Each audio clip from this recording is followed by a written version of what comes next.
Hello and welcome to GM Prep for Blades in the Dark. Now with more prep.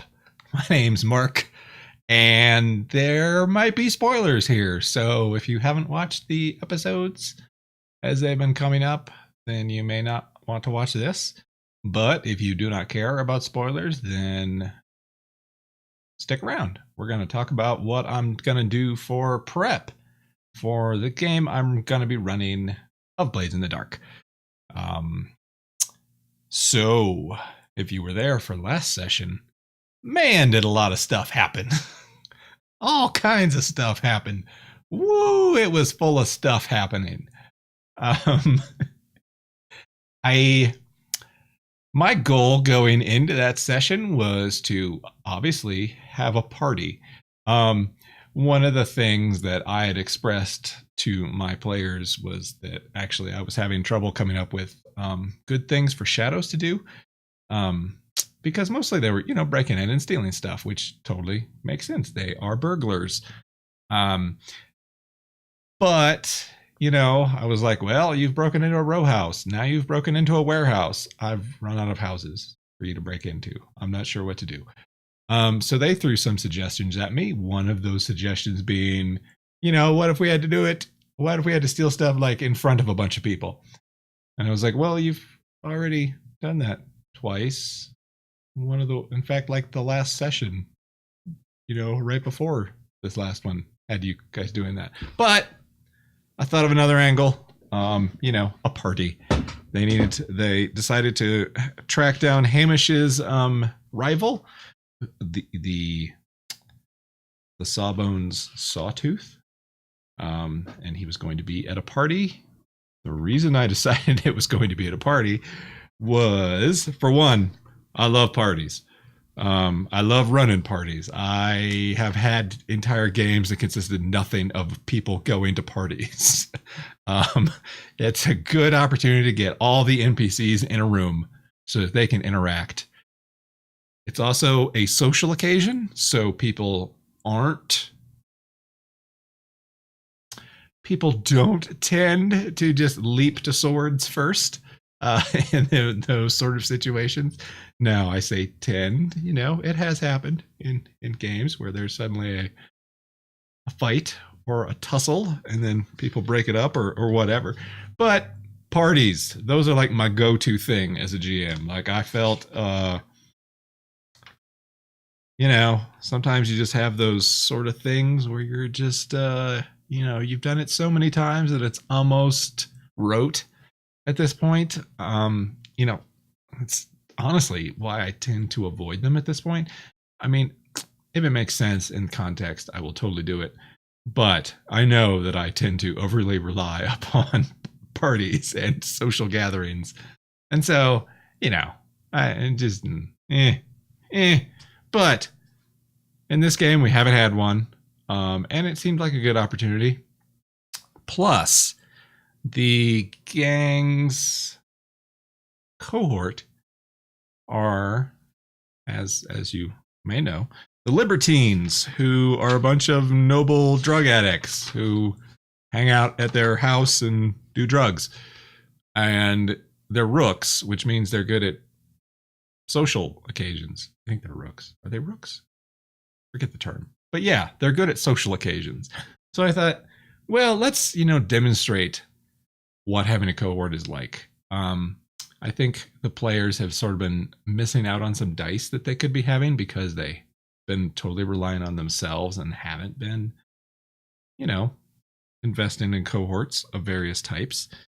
And it just so coincidentally happened that Hamish had acquired an asset of the silver nails. So they actually had two cohorts, and they both ended up being handy in this last adventure. So, yeah, that's kind of why it was a party. Just because I was running out of ideas of things to steal, and I also wanted to, show off a little bit of mechanical weight behind the cohorts. And I think the PCs saw the error of their ways, maybe like, whoa, cohorts are really good. And if you look at their rolls, like all night long, they rolled really, really well. And in fact, I think we can scroll back through here and sort of see. There's a 6. There's a, oh, well, that's a 0 die, so that don't count. There's some 6s. There's a 5. There's a 6. There's a 6. There's some, lots of 6s. There's some more. Yep. A lot of 6s in that adventure. So things seem to go well for them. Yeah, but also a lot of repercussions came from that party. A lot of shit went down. So let's take a look over here at the old relationship map we've got going on. First of all, I totally changed the name of this gang and it didn't save. That's weird. Yeah, because I updated this so that it actually said Grave Eels, because that's what they've decided their gang name is. I don't know why I didn't save that since it saved all my other changes. Weird. Anyway, hey, look at all the dead people. The dead people are the black ones, by the way, and the red ones are the PCs, and then the sort of grayish, brownish, various colors are other groups and things. Yeah, lots of dead people. Lots of dead people. They went to kill Sawtooth, and they ended up killing Edlin's rival of Stasia and Mylara Clev, which was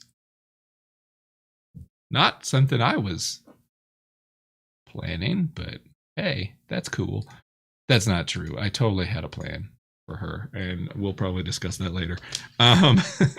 So, the big two, I think, in that particular encounter was Stasia and Sawtooth. I had them working together. They were working on something that came up from a Devil's Bargain in like the first session, I think.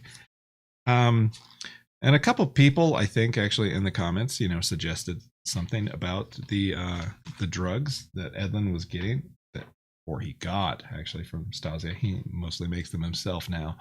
But in that first session, he went to Stasia and got them. And he took the Devil's Bargain, which I eventually decided was some sort of weird chemical in the Black Tar Heroin, the Leviathan, the Black Lotus. That's what it's called. God. Oh, my players have got me saying Black Tar Heroin all the time. I can't remember the correct name. But yeah, Black Lotus. So, yeah, they, so that was that part of it. And that's sort of where it came in. Now, I probably should have, played off that Devil's Bargain a little earlier because it was like first session when I did that and it only just came up now.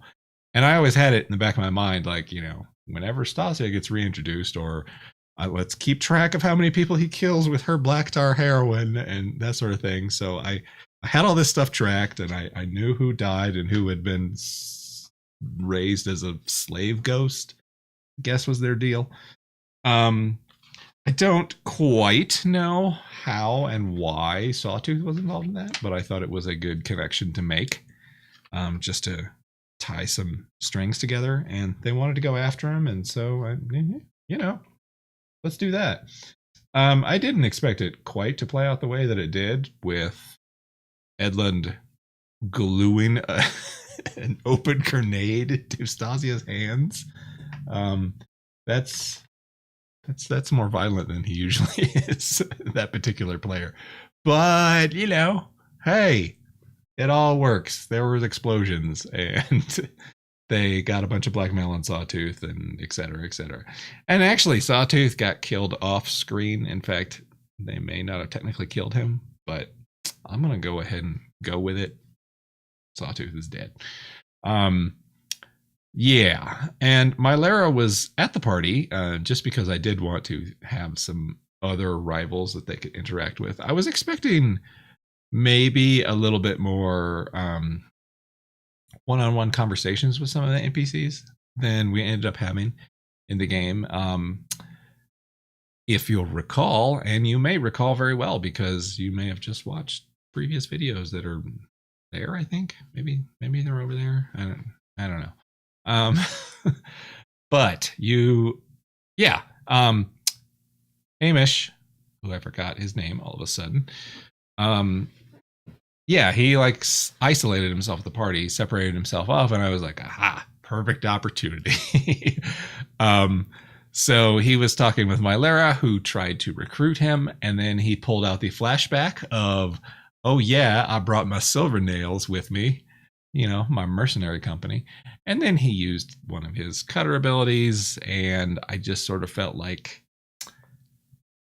yeah, she's probably, and then he rolled really well too, as I recall. So it really just came down to, I wasn't going to chump her, if that makes sense, so quickly, but it just, it made sense in the fiction. You got your mercenaries just suddenly crop up. You're using a superpower. You've got,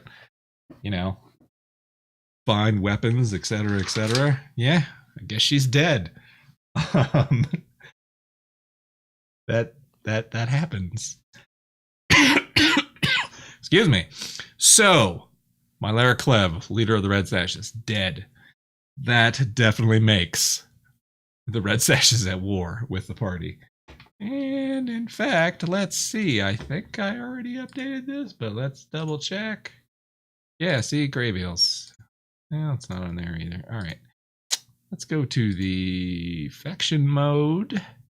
Oh, yep, I already did it. I already changed it. So they are at war with the Red Sashes. What does war mean? Well, we've got this text here that says you lose some hold, you only get one free downtime action, you take +1 heat. They only produce half of their claim coin, so they're probably gonna want to get rid of that pretty quickly. Wonder how they'll do that. I don't know. So yeah, I mean, things have sort of kicked off. I hate to use that phrase because I feel like, when you're 9 sessions into a game, it should have already kicked off. But I did think this game took a little bit to get going, and that could just be unfamiliarity with the system, with the world. This is a slightly different jamming style than I tend to do. I mean, I am very freeform and roll with the punches, but I tend to have a little bit more structure going in. So I think maybe those things all sort of slowed things down a little. Not that I think it's been terrible, up to this point. I've been having fun. But yeah, I think things might have really kicked off. So next session, I think I'm just going to have, honestly, it's going to be a pretty simple session. I think we're going to find out how good their defenses are. Their other loathsome and terrible enemy, the Ink Rakes, have already basically let everyone in town know where they're hanging out. The Red Sashes are now at war, so the Red Sashes are going to show up at their doorstep and try to kill them. They are prepared. The PCs are prepared. They've got the wards, I think is what it is. Yeah, they've got wards on their headquarters, their hideout. So there will be a lot of explosions, I imagine, next session. So that'll be exciting. The Red Sashes are going to war. And yeah, so that's kind of what I'm going to be prepping for this next session, is coming up with some ideas about how the Red Sashes are going to attack. Maybe some cool, I don't know, fighting flourishes too, I think. And then I'll definitely try to think of some complications that can occur too with, fighting in a bakery. Just because people will roll dice and they will inevitably succeed at a cost, and so I need to figure out what those costs are. So that's kind of how I've been approaching a lot of my prep for this game, is just trying to think of complications, thinking of the throughput. Like, okay, they're going to go into this situation. Here's how it's going to progress without their interference. Of course, it never goes that way. It's maybe somewhat silly to prep that way too. I'm not sure. But I also try to think of, okay, and how can it go wrong? And not necessarily as a, like it has to go wrong this way, but just so I have thoughts in my head about how things can go wrong so that I can throw in complications. I will tell you, the ghost showing up in the last thing, I'm pretty sure that was a complication that ended up happening from somebody's roll. And it was one of the ones that I, stuck in the back of my head is like, yeah, when things need to get complicated, I know what to do. So things got complicated and I knew what to do. Success at prep. So yeah, that's sort of what I'm going to be thinking about going forward is just, let's do some actual hardcore combat, maybe. We've done some before. It's not something I necessarily want to spend the entire session on, but it may come to that. It is combat. Sometimes that happens. And that's okay. But I do want to think about, what does the fighting situation look like? How are the red sashes prepared? And then let's see what the PCs throw at me. They'll probably throw some crap because they like to do that. They might glue grenades to people's hands. I don't even know. So there is one thing I want to do while we're sitting here. Hello, everyone joining me. I'm gonna hit the wrong button. That's what I'm gonna do. I'm actually just gonna advance this one because it hasn't come up in a while. And it just feels sad just sitting there all lonely by itself. So I thought I'd advance it one. The war in Crowsfoot is still going on. The PCs haven't been greatly involved in Crowsfoot. But now that they're at war with the Red Sashes, I think they might be spending a little more time there. It certainly won't be every single Red Sash jumps them in their headquarters. There will be other Red Sashes that they need to deal with in other places. So they might be spending a little more time in Crowsfoot going forward. So that's just, just tick that up that there's some other shit going on there. And I definitely want to return to the Ink Rakes too, who are not at war with them, but they are almost at war. They are not happy. So I think that may show up too in some of the, I don't know. I've had some ideas about how to involve them and pull off some of my, I'm trying to think what you would call it. Because it's not plot per se, but it is some higher level plotting that is happening with some higher tier people going on. As you know, in the first session, Lord Pendrin hired the PCs. No, Lord Pendrin did not hire the PCs. I don't even remember my own game. No, what happened was they were investigating Lord Pendrin, who'd hired an assassin, and it also involved Elstera of Rothi and all kinds of people like those. So those were kind of my big players in the background, and so they've all been doing things. I wish I'd stopped coughing. That's very annoying on videos.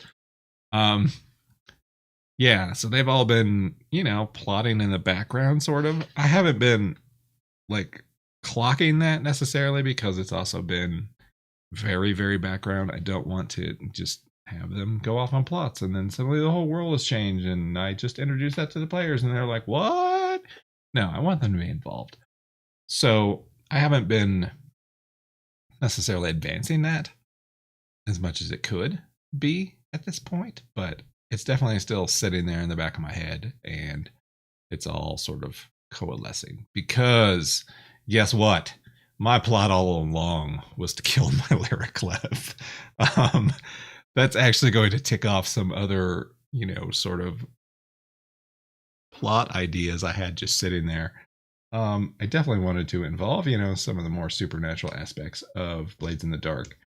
And I think early in the game, the first, I don't want to say all 9 sessions, but most of them have been fairly pedestrian, fairly standard stuff. It's just a steampunk city. There hasn't been a lot of supernatural shenanigans. They've been sort of in the back burner.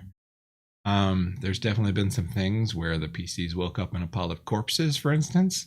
That was weird. Too bad they didn't think it was weird and just moved on with their lives, but I actually did intend for that to be weird and for there to be some stuff going on there.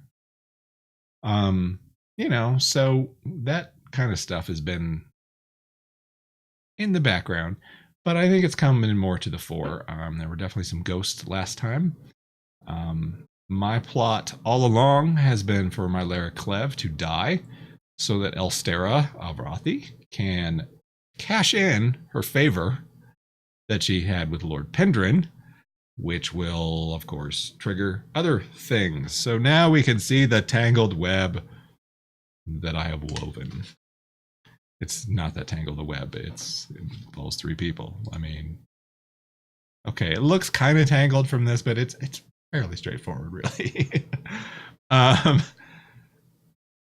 So I think, yeah, that's kind of where we're going. The PCs made a lot of moves last session, killed a lot of their rivals, but they're about to meet some of their bigger rivals.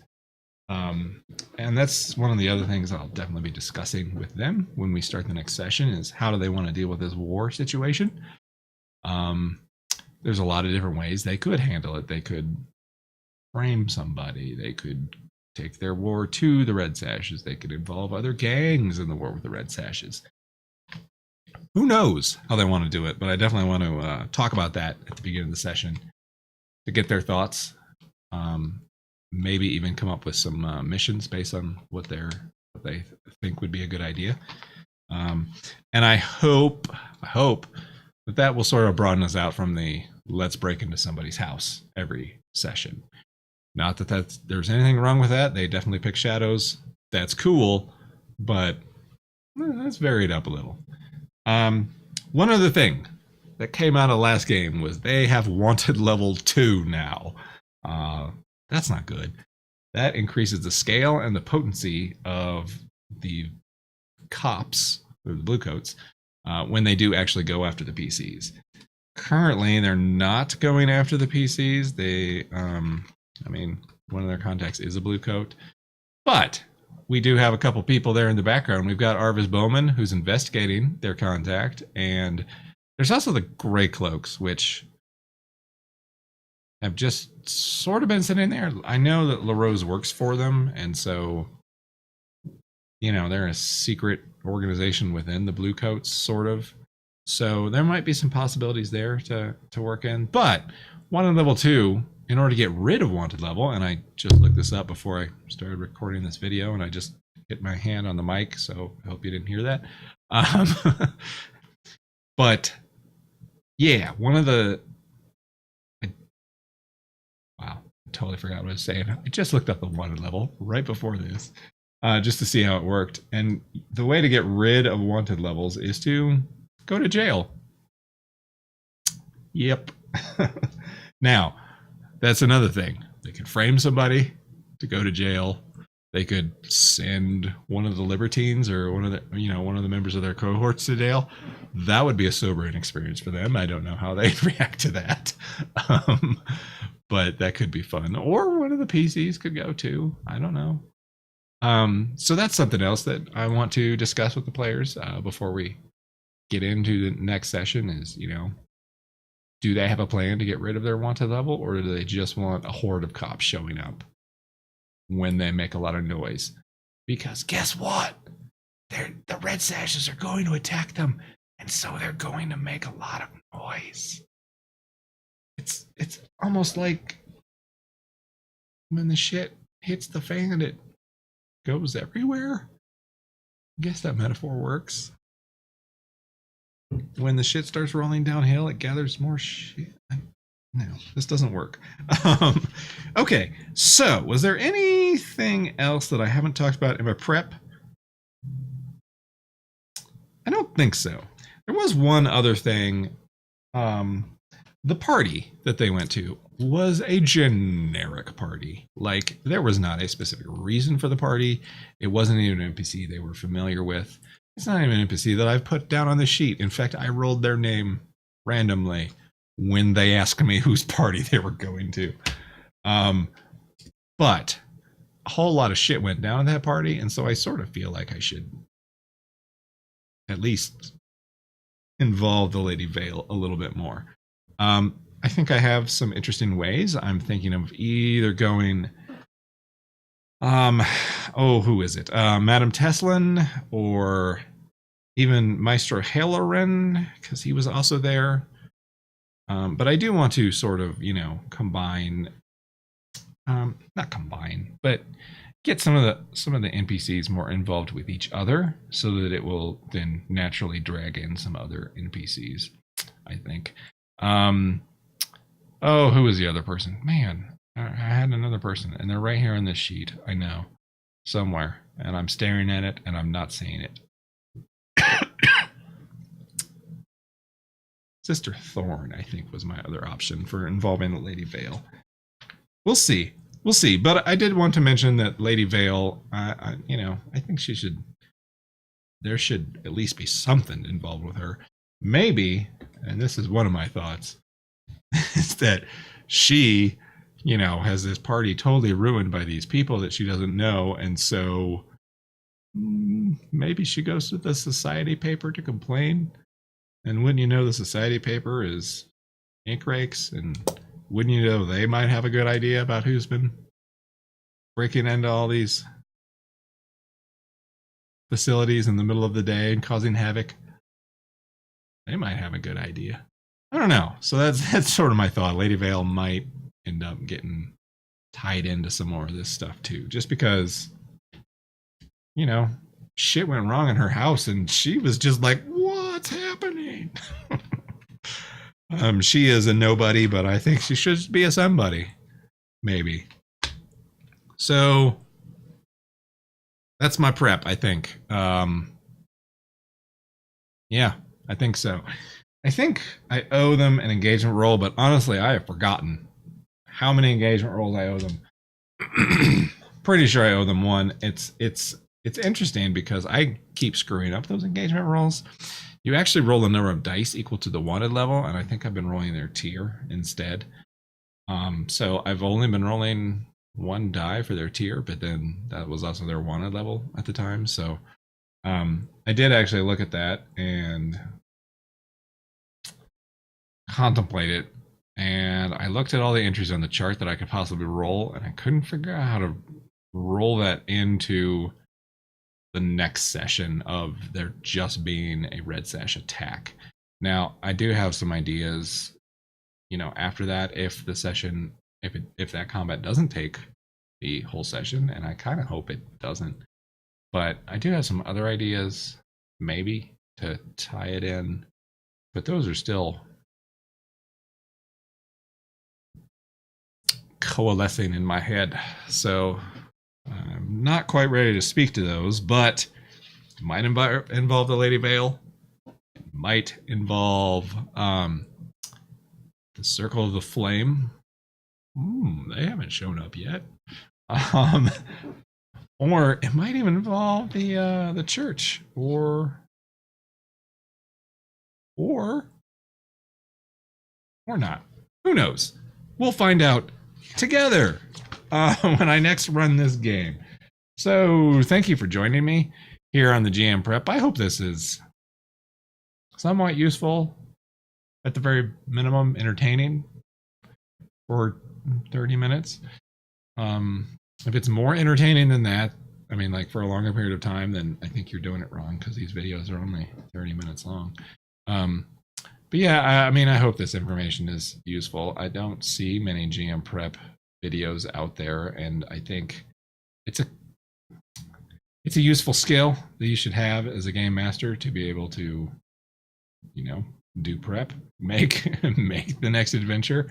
And there's been tons of advice in books and things, but to see someone actually do it could be a little boring, especially if it's a D20 game where I'm just going, yep, and here's the vampire stats, and here's the 6 minions that he comes with, and yeah, I don't know, that would be interesting. But I think the overall thinking and plotting that goes into what a GM does is been a little bit behind the GM screen. Nobody really knows how to do it except to just do it and read some advice. So maybe seeing someone do it gives you ideas for your own prep. That's really the goal, I guess, really. Well, and also the content. I mean, that's That's the goal too, I guess, right? So yeah, you can follow us on Twitter, and I should be tweeting these things out when I make them and when the videos go up and when we are live. Sometimes I do not because I suck at social. But you can also follow us on Facebook, or we've got the Twitch channel there at Thaco Podcast. You can watch us live on Saturdays. That's pretty cool. And of course, we've got a Patreon over there if you want to throw us a little money, if you think these videos are interesting and bring light to your day, then you can do that there. Other than that, I'm going to sign off, and you can return to your other YouTube videos that are distracting you with their much higher production values. Good night.